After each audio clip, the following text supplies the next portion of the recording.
The elevator doors opened on the fifth floor, and I saw my husband kissing my best friend with the same mouth that had thanked me 20 minutes earlier for saving his career. For a second, my body forgot how to move. I stood there with his silver laptop pressed against my chest, still warm from the passenger seat of my car, still carrying the presentation he swore would change our lives. The hallway light behind them was soft and expensive, the kind hotels use to make lies look elegant. In the mirrored wall beside the elevator, I saw everything twice: my husband's hand sliding around her waist, her fingers tangled in the back of his hair, the little gold necklace resting against her throat. The necklace I had given her on her birthday. My best friend, the woman who had cried on my couch after her miscarriage. The woman who had called me sister in every wedding toast and every drunken Sunday brunch. The woman who had sat at my kitchen island 3 nights earlier, sipping my wine and asking me, with a straight face, "Are you and Daniel doing okay?" They were not startled. They were not confused. They were not two people caught in a moment that had gone too far. They looked comfortable. Practiced. Like this hallway had seen them before. The elevator doors started sliding shut, and instinct moved before heartbreak did. I lifted my phone and took one picture. Then another. Then a third. The flash was off. My hands were shaking so hard the screen blurred, but the mirror helped me. The mirror saw what they thought I never would. Daniel never turned around. Melissa never pulled away. They were too busy betraying me to notice I was standing 12 feet away holding the laptop he had begged me to bring. The doors closed. The elevator carried me up to the 6th floor, even though I had not pressed anything. I stood there listening to the hum of cables and my own breathing, my reflection staring back at me like a stranger. My name is Claire Bennett. I was 41 years old that night. I lived in Chicago with a husband people called brilliant, charming, disciplined, destined for partnership. Daniel Bennett was a senior attorney at Whitaker, Sloan & Pierce, a downtown law firm with glass walls, quiet money, and partners who spoke like they were born inside boardrooms. For 12 years, I had believed I was his partner too. Not legally. Not professionally. Not in any way the world could measure. But in the invisible way wives are often expected to be partners: the calendar keeper, the dinner planner, the patient listener, the one who remembers his mother's birthday and edits his speeches at midnight, the one who absorbs pressure so he can walk into rooms looking effortless. I worked full-time as a risk analyst for a national insurance company. I was good at my job. I caught mistakes that saved companies millions. I could read a contract and smell trouble before anyone else noticed a comma was missing. But in Daniel's world, I was introduced as my wife, Claire, the calm one. At a firm dinner 2 months earlier, he had lifted his bourbon and joked in front of 14 lawyers and their spouses, "Claire doesn't need corporate stress. Managing me is already a full-time career." Everyone laughed. Melissa laughed too. I smiled because that was what I had trained myself to do. Smile. Smooth things over. Make humiliation look like loyalty. That evening had started in our condo in Lincoln Park. I had made lemon chicken because Daniel said he needed something light before his major board presentation. He had been chasing a partnership vote for years, and this was supposed to be his final test: a private meeting with the executive board of Whitaker, Sloan & Pierce and one of the firm's largest clients. He was pacing the kitchen, checking his watch, snapping at me because his tie would not sit right. "Claire, where's the blue folder?" "On the counter, next to your keys." "No, the other blue folder. You put that one in your briefcase this morning." He exhaled like I had created the problem by solving it. I walked over, fixed his tie, and brushed lint off his shoulder. "You're going to do great," I said. He looked down at me and softened. That was the thing about Daniel. He knew exactly when to give just enough warmth to make the cold feel accidental. "I don't know what I'd do without you," he said, kissing my forehead. "You keep my whole life from falling apart." At the time, it sounded like love. Later, it sounded like a job description. At 7:05 p.m., my phone rang while I was loading dishes into the dishwasher. "Baby," Daniel said, breathless. "I did something stupid." My stomach tightened immediately. "What happened?" "I left my laptop on my desk at home. The presentation file is on it. I swear I copied it to the drive, but the final version is on the laptop. I need it." "Where are you?" "The Langford Hotel. Downtown. Just drop it at the front desk. I'll owe you dinner anywhere you want." The Langford was one of those old luxury hotels near the river, all brass lamps and marble floors and doormen in dark coats. Daniel used to take me there on anniversaries before he started calling romance expensive theater. "What room?" I asked. "Not a room. Conference level. They'll know. Whitaker board meeting." I glanced at his laptop sitting exactly where he had left it, open on the home office desk beside a half-empty glass of water. "I'm leaving now." "You're saving me," he said. "Seriously, Claire. I love you." I grabbed the laptop, my purse, and a coat. I drove through traffic with one hand on the wheel and one hand occasionally touching the computer beside me, as if the machine were a fragile organ I was transporting for surgery. I remember thinking how good it felt to be needed. That was the saddest part. At the Langford, a young front desk clerk with auburn hair and a name tag that read Kelsey smiled politely as I approached. "I'm dropping this off for Daniel Bennett," I said. "Whitaker, Sloan and Pierce board meeting?" She typed for a few seconds, then frowned. "I'm sorry, ma'am. I don't see a board meeting under that firm tonight. Maybe under Bennett? Or Whitaker?" She typed again. Her professional smile thinned. "There's no conference event with that name." I felt the first drop inside me. Not a break. Not yet. More like the tiny sound ice makes before the whole lake cracks. "He told me to leave this at reception." Kelsey glanced down at the laptop, then back at her screen. "There is a Daniel Bennett checked in," she said carefully. "Room 518. My hand went numb around the laptop. "Room 518? "Yes, ma'am." "Is anyone else on the reservation?" She hesitated. That hesitation told me more than the screen did. "I'm sorry. I can't disclose guest information." I nodded like a normal woman receiving normal information. "Of course." Then I walked to the elevators. I don't remember pressing 5. I remember watching the numbers glow one at a time. 2, 3, 4. I remember my own face in the elevator mirror, pale and confused, still wearing the small pearl earrings Daniel liked because he said they made me look classy but not loud. The doors opened. And there they were. Daniel and Melissa. My husband and my best friend. The people who had stood beside me at my father's funeral. The people whose names were threaded through the last decade of my life. Kissing outside room 518 like the rest of the world had been politely asked not to exist. After the elevator took me to 6, I stepped out into an empty hallway and leaned against the wall. A maid's cart sat near the ice machine. Somewhere, someone laughed behind a door. The world continued, rude and ordinary. I looked at the photos. In the first, Daniel's face was half hidden, but his wedding band was visible. In the second, Melissa's profile was clear, the necklace bright against her skin. In the third, the mirror caught both of them fully. The mirror did not care how many years I had loved them. I went back down to the lobby. Kelsey saw my face and came around the desk immediately. "Do you need to sit down?" I nodded once. She led me to a quiet corner near the bar, away from the grand staircase and the guests checking in with rolling luggage. I set Daniel's laptop on the little round table. My phone lay beside it, the 3 photos open like evidence in a trial. Kelsey brought me water. "I'm sorry," she said softly. I almost laughed. A stranger had shown me more kindness in 2 minutes than my husband had in months. "She's my best friend," I said. Kelsey's face changed in that way women's faces change when the story is bad enough that politeness becomes useless. "I'm really sorry." I didn't cry. That frightened me more than crying would have. Instead, something cold and precise settled in my chest. Melissa was married too. Her husband, Grant Caldwell, owned Caldwell Urban Development, a construction and real estate company that had become one of Whitaker, Sloan and Pierce's biggest accounts. Daniel had been assigned to Grant's contracts 3 years ago. He reviewed zoning disputes, vendor agreements, investor filings, litigation exposure. He knew Grant's financial vulnerabilities better than almost anyone. So this was not just adultery. This was a lawyer sleeping with the wife of an active client. A client whose business helped fund Daniel's rise. I unlocked my phone and opened my email. My fingers stopped shaking. I searched for Patricia Whitaker, managing partner, ethics committee chair, Daniel's biggest supporter and the woman who would decide whether he became partner. I started a message. Then I stopped. Not yet. First, I called Grant. He answered on the 4th ring. "Claire," he said, surprised. "Everything okay?" I stared at the chandelier above the lobby bar. Hundreds of little lights hanging from brass arms, shining over rich people's secrets. "No," I said. "I'm at the Langford Hotel. I just saw Melissa kissing Daniel outside room 518. There was silence. Not confusion. Not disbelief.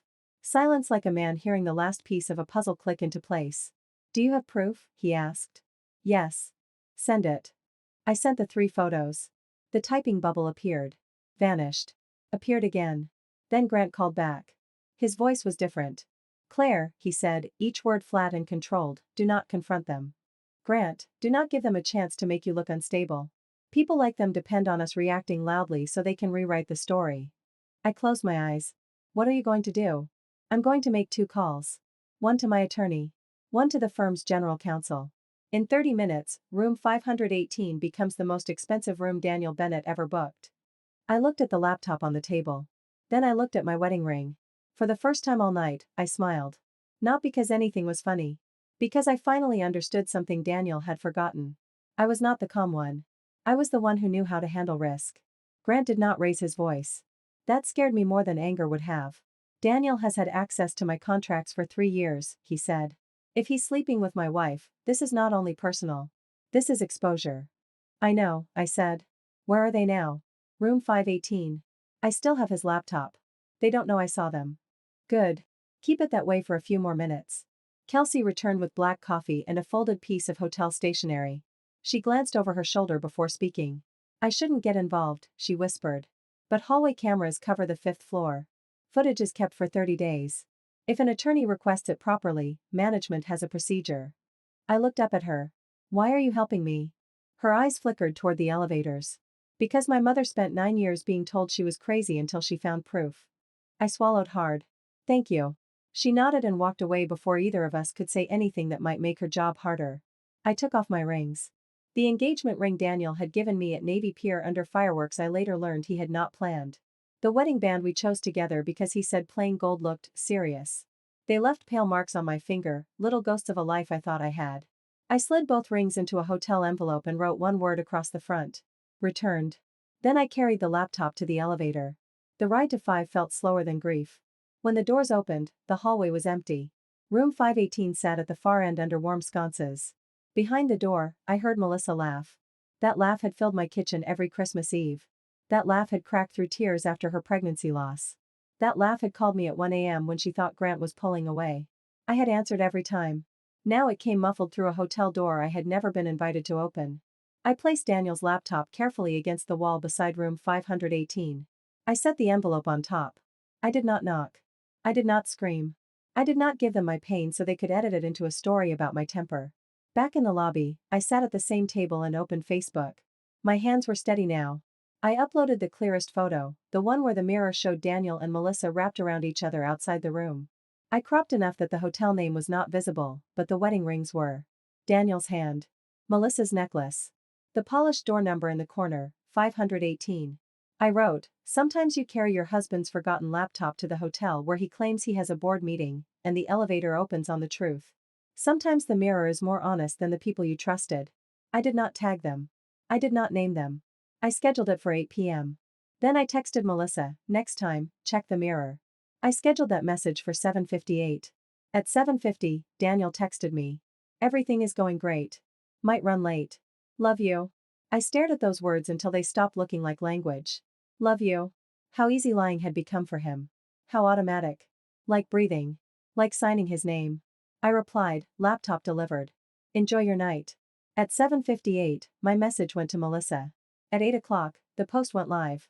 At 8:02, Daniel called. At 8:03, Melissa called. At 8:04, Daniel called again. I turned my phone face down. At 8:07, Grant texted, joint accounts frozen. My attorney is on the way. Pulling all Caldwell business from Whitaker tomorrow unless they remove Daniel tonight. At 8:11, I forwarded the photos, timestamp, hotel location, and Kelsey's note about hallway cameras to Patricia Whitaker. Subject line, urgent ethics concern involving Daniel Bennett and active client spouse. My email was short. Clean. No drama. Mrs. Whitaker, I am Daniel Bennett's wife.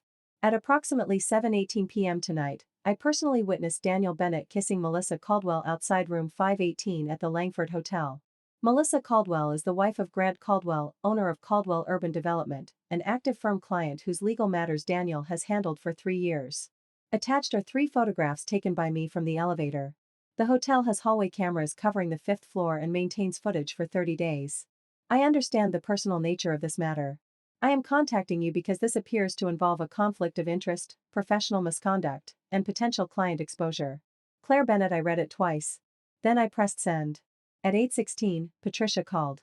Mrs. Bennett, she said. No warmth. No cruelty. Just law firm steel. I received your email. Yes. Are you certain of what you witnessed? I saw my husband kissing Melissa Caldwell outside a hotel room. I took the pictures myself. You understand this could have serious consequences for Daniel's partnership candidacy. I do. I need to ask whether this report is motivated by a marital dispute. There it was. The first attempt to make pain look irrational. I sat straighter. I am a risk analyst, I said. I understand the difference between marital betrayal and professional exposure. Your attorney is romantically involved with the wife of an active client whose contracts and disputes he manages. You should verify the hotel footage, review his calendar, and check for undisclosed communication. A pause. Then Patricia said, quieter, we will begin an internal review immediately. Good. Are you safe? That question almost broke me. I looked toward the elevators. I think I am now. When I hung up, the elevator opened. Daniel stepped out first. His shirt was buttoned wrong. His hair was damp at the temples. The face he wore was not guilt. It was panic wearing an expensive suit. Melissa followed him, pale and shaking, clutching my envelope with the rings inside. Claire, Daniel said, moving toward me. We need to talk. No, I said. You need to leave me alone. It's not what you think. I laughed once. One sharp sound. You're a lawyer, Daniel. Please don't insult both of us with a line that lazy. Melissa was crying. Of course she was crying. Melissa cried beautifully. Her tears always arrived at the exact moment accountability entered the room. Claire, please, she said. Let me explain. I looked at the necklace on her throat. You explained enough when I saw you wearing my gift while kissing my husband. Her hand flew to the chain like it had burned her. Daniel lowered his voice. Take down the post. No, you don't understand what you're doing. I understand exactly what I'm doing. That's why you're scared. The lobby doors opened, and Grant walked in. He looked older than he had at Thanksgiving. Not weaker. Just stripped of something. He wore work boots, dark jeans, and the expression of a man who had already done the math and hated every number. Grant, Melissa whispered. He stopped several feet away. Do not call me like nothing happened. Daniel stepped forward, palms out, trying to become the calm professional again. Grant, this is a private matter. Grant looked at him with a kind of disgust that made the air colder. No, he said. It's legal, financial, and professional. And as of tomorrow morning, you will no longer represent my company in any capacity. Daniel's face changed. That was when he understood. Not when he saw me. Not when Melissa cried. Not when my rings landed outside his hotel door. When he realized his career was bleeding. Grant, don't make a business decision emotionally. Grant smiled without humor. Funny. I was going to advise you not to sleep with a client's wife emotionally. Kelsey appeared with a man in a dark suit, probably the night manager. He looked nervous but formal. Mrs. Bennett, he said, I understand there may be a legal request regarding hallway footage. The hotel will comply with proper process. Daniel turned on me. What did you do? I picked up my purse. The same thing you did, I said. I made a decision. Mine just didn't need a room key. He looked at the people around us. Me. Melissa. Grant. Kelsey. The manager. The lobby guests pretending not to watch. For years, Daniel had controlled the room. Every room. He knew how to charm, redirect, minimize, reframe. But that night, the room belonged to the truth, and the truth had no interest in his argument. I walked out before he could say my name again. Outside, the Chicago air was cold enough to hurt. I stood under the hotel awning and took my first full breath in what felt like 12 years. My phone buzzed again and again. Daniel. Melissa. Daniel. Unknown number. Daniel. I got into my car and drove home. Not to our home. My home. The condo was quiet when I arrived. Too quiet. His running shoes were by the door. His law journals were stacked on the coffee table. His cologne lingered in the hallway like another lie. I called a locksmith. When the man arrived, he asked, "Lost your keys?" I looked at Daniel's framed law degree on the wall. "No," I said. "Found something." By 11:30 p.m., the locks were changed. I packed Daniel's clothes into 5 black contractor bags and set them in the hallway outside the unit. I placed his watch box on top. I kept nothing that would require him to enter. At midnight, I sat on the floor of the living room, my phone lighting up beside me. 42 missed calls. 16 texts. One from Melissa, "You're destroying everything." I stared at that sentence for a long time. Then I replied with the only word she deserved, "No. I stopped protecting what you destroyed." At 1:12 a.m., Grant called. "I'm sorry," he said. "You don't have to apologize." "I do, maybe not for this. But for not seeing it sooner." There were signs. I ignored them because I trusted her. I leaned my head against the couch. There were signs with Daniel too. We sat in silence, two people connected by the ugliest discovery of our lives. Then Grant said, "My attorney found something." My stomach tightened. "What?" "Daniel billed my company for private dinners with Melissa. He marked them as client strategy meetings." I closed my eyes. "Of course. He used me to pay for her," Grant said, voice low. "And maybe he used your marriage to hide it." I thought the night had already reached the bottom. Then Grant added, "Claire, there's more." Some of the documents Daniel handled for my company went missing from our secure portal last month. We thought it was a vendor issue. The room seemed to tilt. What are you saying? I'm saying this may not have been just an affair. He paused. And if Daniel gave Melissa access to anything, both of them may have done more than cheat. My mouth went dry. On the wall, Daniel's law degree looked down at me from its frame. For the first time, I wondered if I had married a liar. Or if I had married a criminal. The next morning, Daniel was sitting on the curb outside my condo building with his suit wrinkled, his tie loose, and his laptop balanced on his knees like a dead animal. I did not open the door. I spoke through the intercom. Leave. Claire, please, he said. His voice cracked in a way I had once found human. I made a mistake. A mistake is sending an email to the wrong person. Booking a hotel room, lying about a board meeting, sleeping with my best friend, and billing her husband for your dates is not a mistake. It's a system. Silence. Then he said, too fast, who told you about the billing? There it was. Not denial. Confirmation. I almost thanked him for being arrogant enough to panic out loud. Go home, Daniel. This is my home. No. This is the place where your clothes are waiting in trash bags. His voice hardened. You can't lock me out of my own condo. My attorney can explain temporary possession. So can the police if you keep buzzing. You're being vindictive. I looked at the new lock on my door. No. I'm being awake. I ended the call. At 9:20 a.m., Patricia Whitaker called. Mrs. Bennett, she said, I'm going to speak carefully. We verified the hotel footage. We also reviewed internal calendars, billing records, and client communication logs. I sat on the edge of the bed. And Daniel Bennett has been placed on immediate administrative leave pending termination review. His partnership candidacy has been withdrawn. The air left my lungs. Patricia continued, we found multiple entries billed to Caldwell Urban Development that appear inconsistent with legitimate legal work. We are notifying the client and preserving documents. I thought of Grant's voice at 1:12 a.m., there may be missing files, I said. Another pause. What missing files? I told her what Grant had told me. Patricia's tone changed completely. Thank you. Do devices. Change passwords. Preserve all messages. I already changed the locks. Good. Then she said something I did not expect. Mrs. Bennett, many people react when they are hurt. You documented. That may have prevented a much larger cover-up. After we hung up, I sat still for a long time. The world had not healed. But it had shifted. At 10:05, Grant called.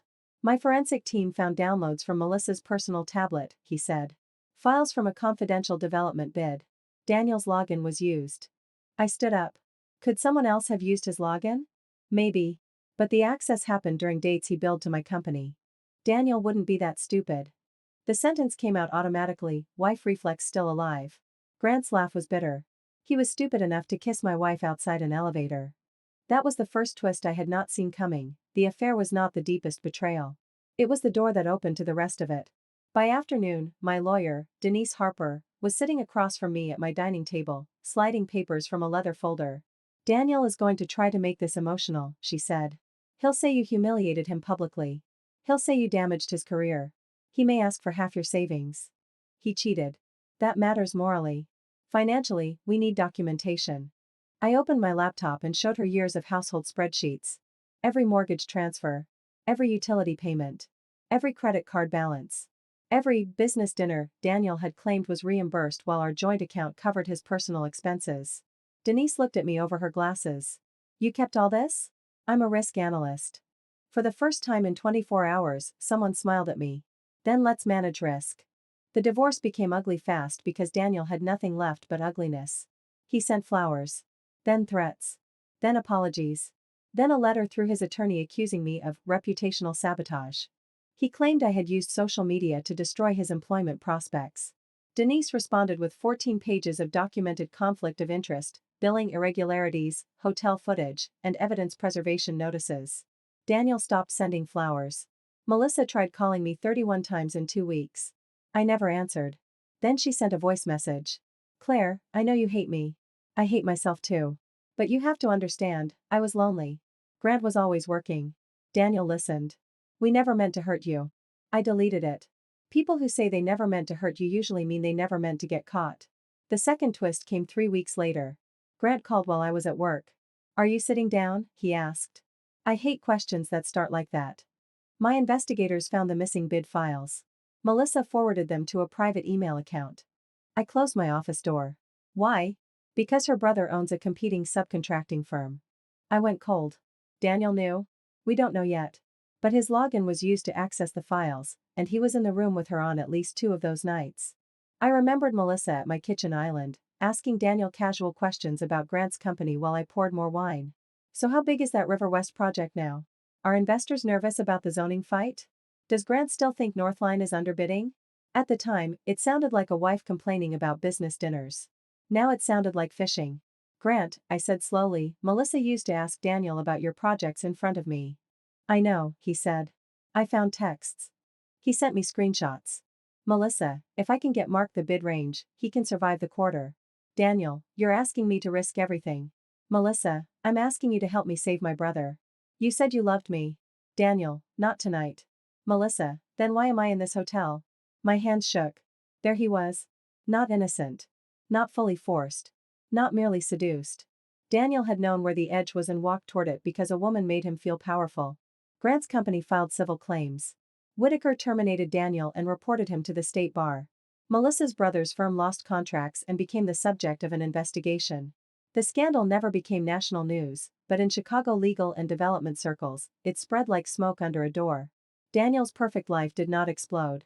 It collapsed in stages, each floor giving way under the weight of what he had built. Meanwhile, I kept living. At first, living felt rude. How could the sun rise when my marriage was in pieces? How could people buy coffee, complain about parking, laugh on sidewalks, when I was walking around with a hole where trust used to be? But life is not polite enough to stop for heartbreak. I sold the dining table where Melissa had eaten my food while studying my marriage. I painted the bedroom a deep blue Daniel would have called too dramatic. I turned his home office into a room full of plants, books, and one huge desk that belonged only to me. No law books. No tie clips. No framed awards. Just air. At work, my director called me in after reviewing a crisis report I had written for a client. Claire, she said, the way you organize evidence, timeline risk, and communication is unusually strong. We're opening a senior role in enterprise risk management. I want you to apply. I almost said no. Then I heard Daniel's old joke in my head. Managing me is already a full-time career. I applied. I got the role. For the first time, my ability to keep things from falling apart was not being used to hold up a man who did not respect me. It was building something with my name on it.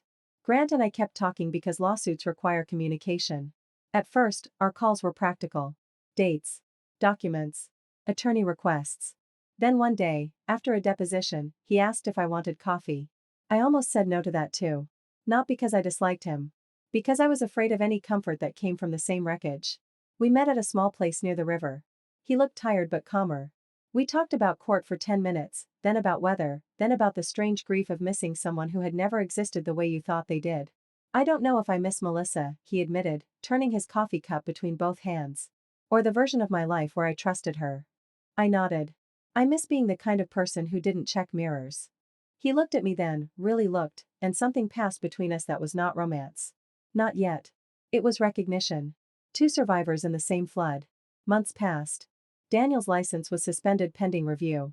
He found contract work at a small suburban office that handled landlord disputes and parking claims.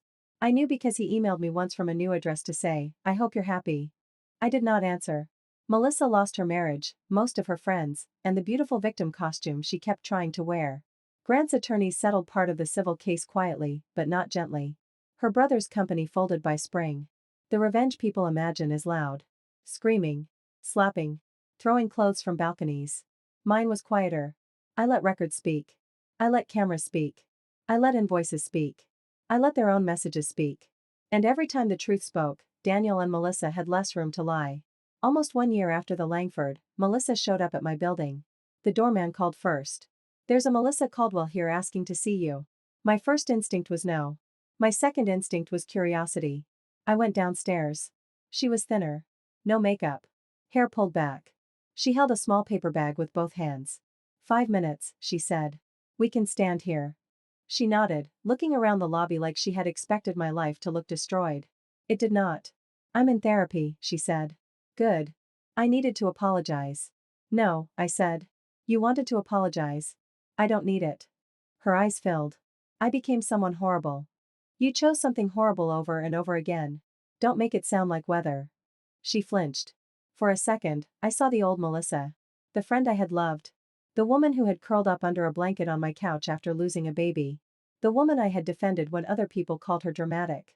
That memory hurt more than the affair. Because I had not imagined all of her goodness. She had simply decided it was not enough to stop her. "Are you and Grant together?" she asked. There it was. The real reason. I felt a clean, fierce calm move through me. "Not everything is about punishing you. So you are?" "We are careful," I said. "And kind. And honest.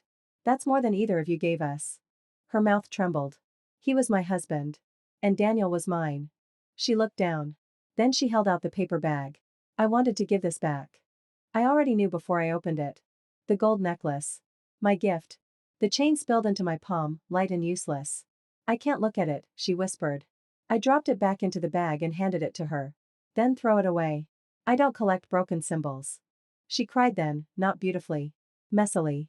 For once, without performance. "I really did love you," she said. I believed her. That was the worst part. "I know," I said. "You just loved yourself more." She left with the bag. I stood in the lobby for a long time after the doors closed, waiting for triumph to arrive. It never did. What came instead was space. A wide, quiet space where rage had been. By winter, Grant and I were no longer only careful. We were something tender. We took it slowly, almost stubbornly. No grand declarations. No rescuing. No pretending betrayal had made us soulmates. We were two people who had learned the cost of ignoring small discomforts, so we respected every pause. The first time he came to my condo for dinner, he brought flowers and blueprints. "I need your opinion," he said, spreading plans across my kitchen table. "Not because I want free consulting. Because your brain scares me in a useful way." I laughed so hard I almost dropped the salad bowl. Daniel had needed me to keep his life organized while pretending I was simple. Grant asked what I thought and waited for the answer. That is how love began to feel different. Not louder. Cleaner. One night, Daniel appeared outside my building again. This time, I went down because I was not afraid of him anymore.